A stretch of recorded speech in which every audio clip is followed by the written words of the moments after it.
വിശുദ്ധ ലൂക്ക അറിയിച്ച നമ്മുടെ കർത്താവ് യേശു മിശിഹായുടെ പരിശുദ്ധ സുവിശേഷം 12-ാം അധ്യായം 41 മുതൽ 48 വരെയുള്ള തിരുവചന ഭാഗങ്ങൾ.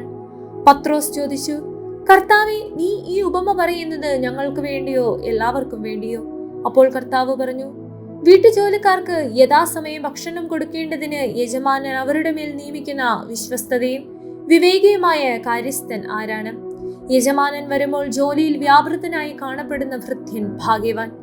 സത്യമായി ഞാൻ നിങ്ങളോട് പറയുന്നു, അവൻ തന്റെ സകല സ്വത്തുക്കളുടെയും മേൽ അവനെ നിയമിക്കും.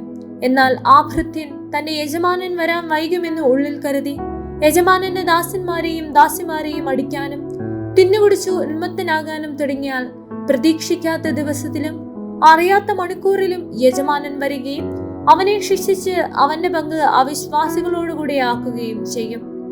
യജമാനന്റെ ഹിതമറിഞ്ഞിട്ടും അതനുസരിച്ച് പ്രവർത്തിക്കുകയോ അതിന് ഒരുങ്ങുകയോ ചെയ്യാത്ത ഭൃത്യൻ കഠിനമായി പ്രഹരിക്കപ്പെടും. എന്നാൽ അറിയാതെ തന്നെയാണ് ഒരുവൻ ശിക്ഷാർഹമായ തെറ്റ് ചെയ്തതെങ്കിൽ അവൻ ലഘുവായേ പ്രഹരിക്കപ്പെടുകയുള്ളൂ.